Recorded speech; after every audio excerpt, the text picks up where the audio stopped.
దక్షత, స్కీమ్స్, రాబోయే కాలంలో ఏ రకంగా ప్రభుత్వము ఇంకే పథకాలను తీసుకురాబోతున్నది,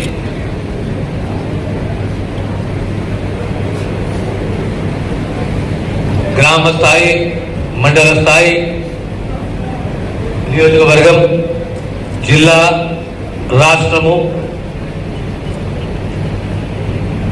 ఎప్పుడైనా కాంగ్రెస్ ప్రభుత్వము రైతులకు పెద్ద భాగము,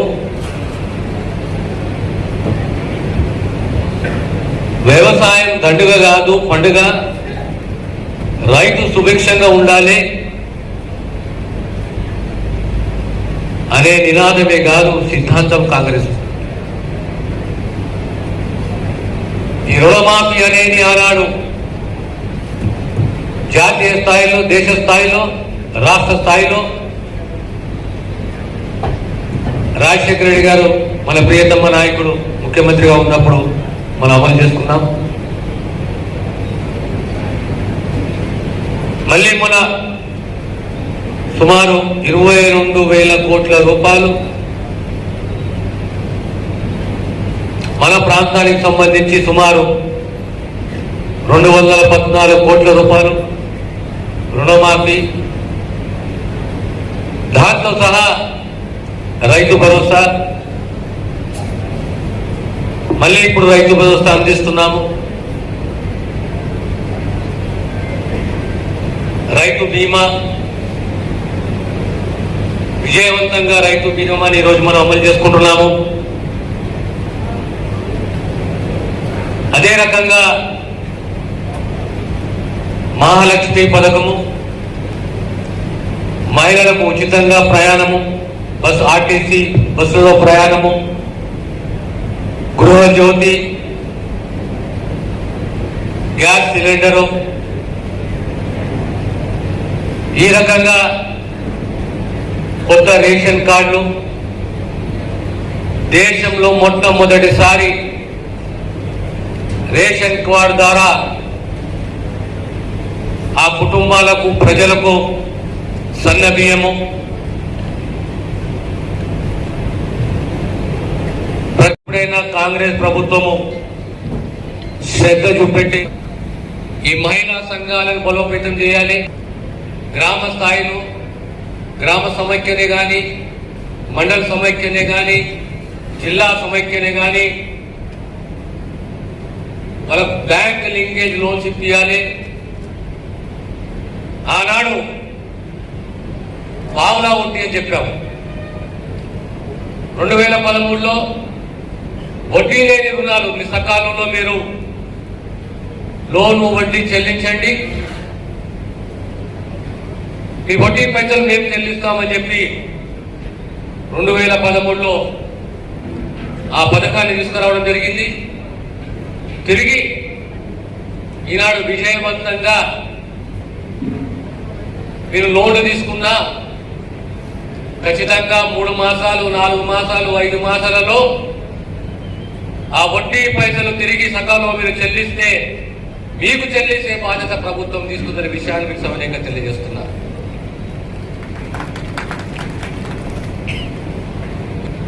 ఇందిరమ్మ క్యాంటీన్లే కానీ, సోలార్ పవరే కానీ, పెట్రోల్ బంకులే కానీ, చివరకు బీమా పథకం కూడా సహజ మరణం అయితే జరిగితే ఆ దురదృష్టం మరణము 10 లక్షల రూపాయలు. అంటే ఆ గ్రూపు, ఆ మహిళా గ్రూపు నష్టపోకూడదు, కాపాడుకోవాలి, ఆ లింకేజ్ లోన్లు నష్టపోకూడదు అనే ఉద్దేశంతో ఈరోజు బీమా పథకం కూడా తీసుకురావడం అనే విషయాన్ని మీకు తెలియజేస్తున్నాను. మార్పు కావాలన్నా 2 అంశాలు, ఒకటి విద్య, ఒకటి వైద్యం. ప్రమాణాలతో కూడిన విద్య, ఆరోగ్య భద్రత. ఏ తల్లిదండ్రులకైనా నా కొడుకే గాని నా కూతురే గాని మంచి సంస్కారవంతురాలు కావాలని తల్లి ఆశిస్తుంది, ప్రయోజకుడు కావాలని నా కొడుకుని తల్లిదండ్రులు ఆశిస్తారు. కానీ ఆర్థిక స్థితిగతులు బాగులేవు అన్నప్పుడు ఏమి చేయాలి? ప్రభుత్వం గుర్తుకొస్తుంది. ప్రభుత్వ పాఠశాలలు అన్నప్పుడు అది ప్రభుత్వ బాధ్యత అవుతుంది. ప్రతి పాఠశాలలో ప్రతి కళాశాలలో చదువుతున్న ప్రతి ఒక్క విద్యార్థి మా బిడ్డలు. వాళ్ళకు ప్రమాణాలతో కూడిన విద్యలు ఇవ్వాలి, మంచి పోషకాహారం ఇవ్వాలి, అన్ని సదుపాయాలు కల్పించాలి, అన్ని సౌకర్యాలు కల్పించాలి. ఎక్కడ ఎలాంటి లోటు ఉండకూడదు.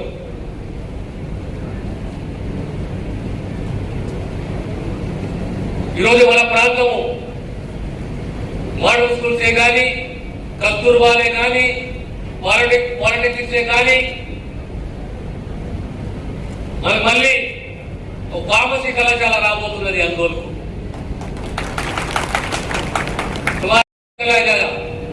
Under graduation, post graduation.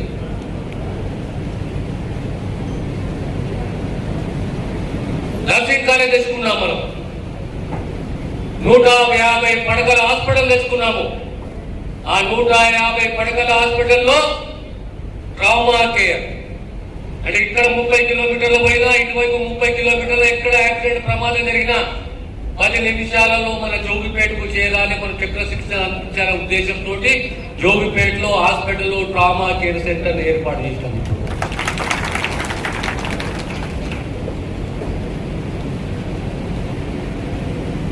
ఈరోజు మనము ఒట్టిపల్లి కేంద్రంగా 30 పడకల హాస్పిటల్, కంకోలో ఓ పిఎస్సి, రాబోయే కాలంలో అల్లాదంలో 24/7 పిఎస్సి, సిగితంలో పిఎస్సి, సుల్తాన్పూర్లో పిఎస్సి, సుల్తాన్పూర్లో కస్తూర్బా, మరవెల్లిలో కస్తూర్బా. మన ప్రాంతము ఎడ్యుకేషన్ హబ్గా మారాలి. రేపు లా కాలేజ్ కావాలి. మనం ఒక కాలంలో ఆలోచిస్తుండే ఇవన్నీ వస్తే మా ఇంటికి ఏమొస్తుందో ఆలోచిస్తుండే మా లీడర్లు, మా కార్యకర్తలు, మా ప్రజలు. అవును సార్, ఇవన్నీ వస్తే మాకేమొస్తుందా అంటే ఇప్పుడు మీకు అర్థం కాదు. ఇంకో 10 ఏళ్ళు కానీ 15 ఏళ్ళు కానీ మీకు అర్థం లేదంటే ఇప్పుడు అర్థమవుతున్నది. ఒక సంగారెడ్డి జోగిపేట పట్ల జేఎన్టీ ఎందుకు వచ్చిందో ఇప్పుడు అర్థమవుతుంది. 200 కోట్ల రూపాయలతో బస్వాపూర్ ప్రాంతంలో ఇంటిగ్రేటెడ్ ఇండియా ఇంటిగ్రేటెడ్ స్కూల్ రాబోతున్నది ఇంకొక సంవత్సరంలో. ఈరోజు మునిపల్లికు తెలంగాణ పబ్లిక్ స్కూల్. ఈరోజు అన్ని సంస్థలు, ముఖ్యంగా ఈ కంపెనీస్, ఈ ఫ్యాక్టరీస్, ఈ కార్పొరేట్ హౌసెస్ ధన్యవాదాలు తెలియజేస్తున్నారు. మా ప్రతి ఒక్క కస్తూర్బాలే కానీ, మోడల్ స్కూలే కానీ, పాలిటెక్నికే కానీ, రెసిడెన్షియల్ స్కూల్ ప్రతి దానికి వాళ్ళు అన్ని సౌకర్యాలు, రిపేర్స్, కొత్త నిర్మాణాలు, beds, bunker beds, stoves, dining table ప్రతి ఒక్క కళాశాలకు, రెసిడెన్షియల్ స్కూల్ కు, కాలేజ్ కు ఇచ్చిన ఆ కంపెనీస్ కు, ఆ యజమానానికి నా మనస్ఫూర్తిగా ధన్యవాదాలు తెలియజేస్తున్నాను.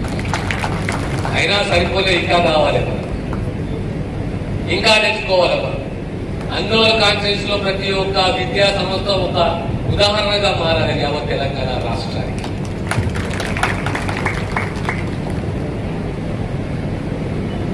హెల్త్ పరంగా మన నర్సింగ్ కాలేజ్ తెచ్చుకుంటాం.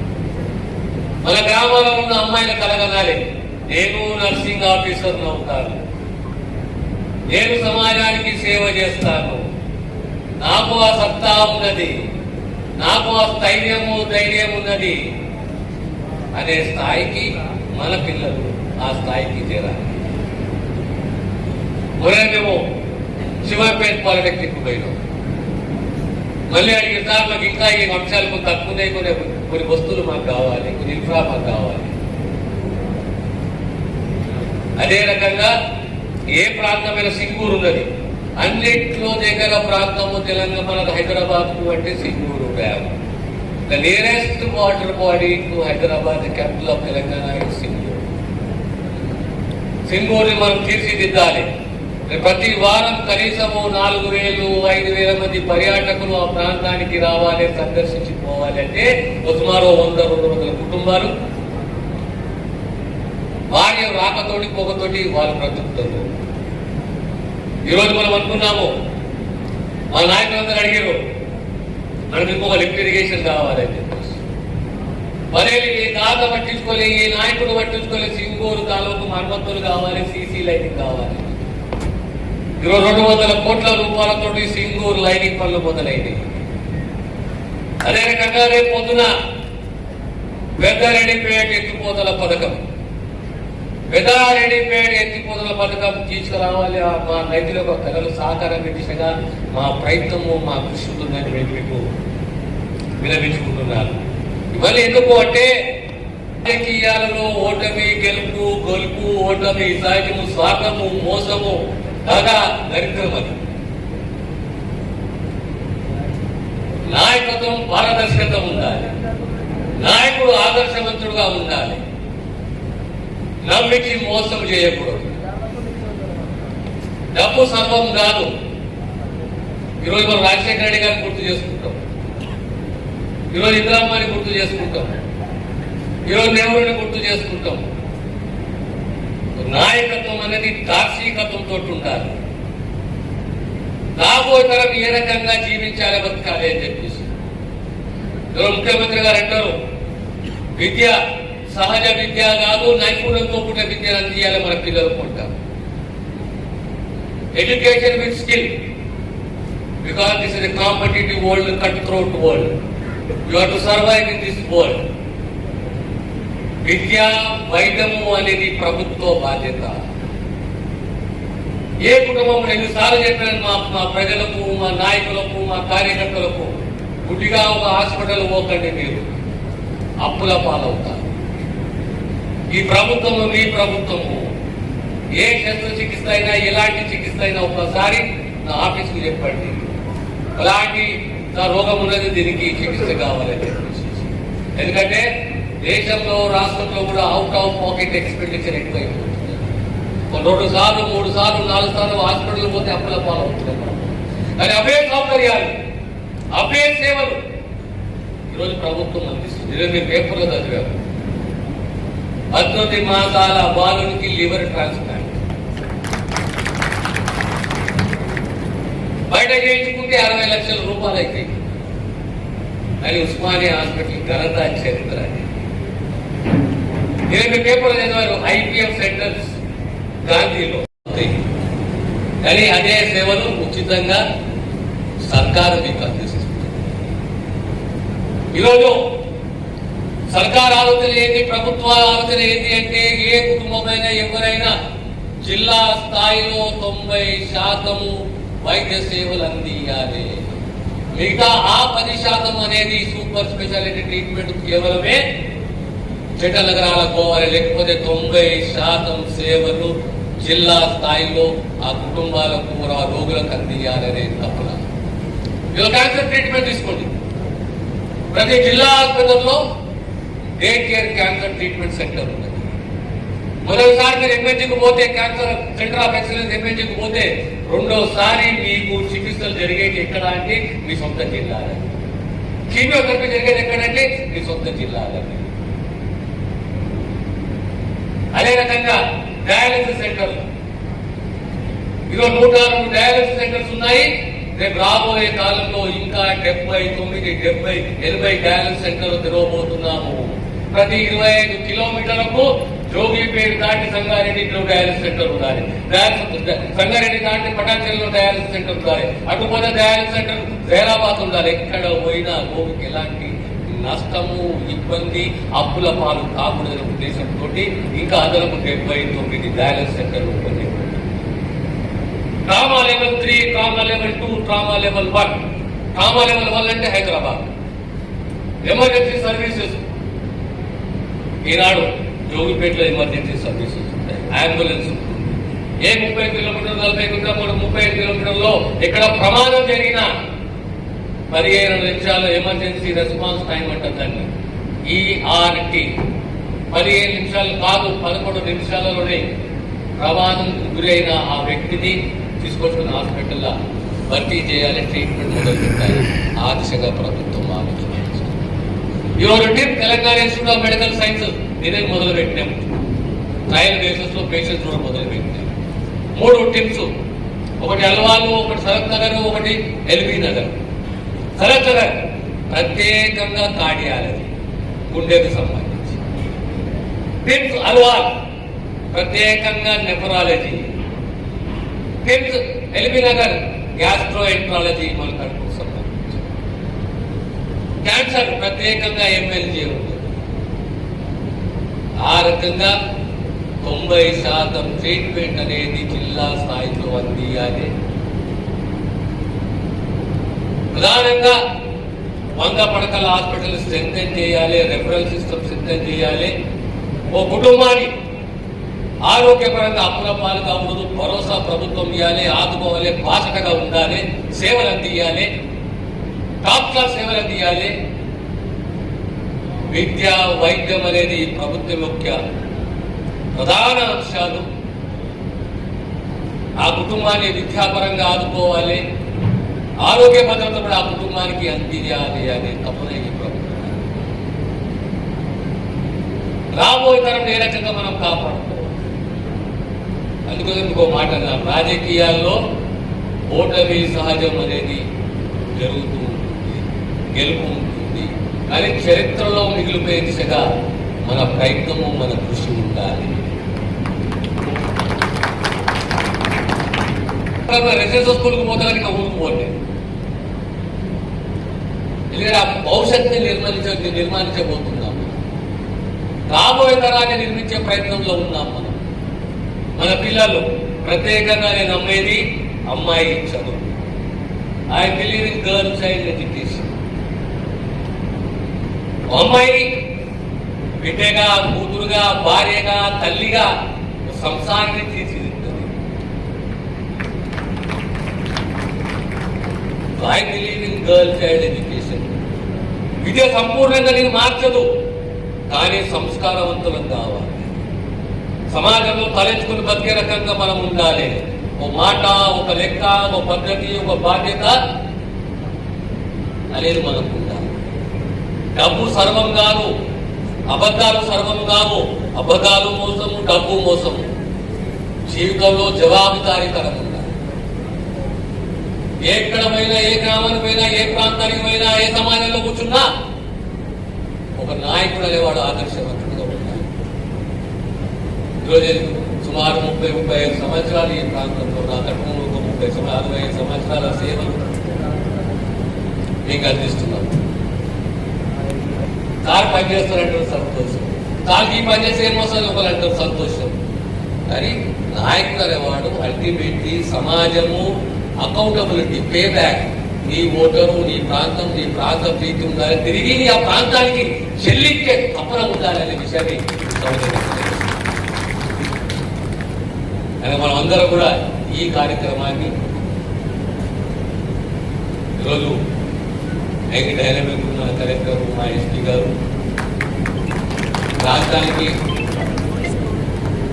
ఖచ్చితంగా మంచి సేవలు అందిస్తున్నాడు, మంచి అడ్మినిస్ట్రేటర్ మా ఎస్పీ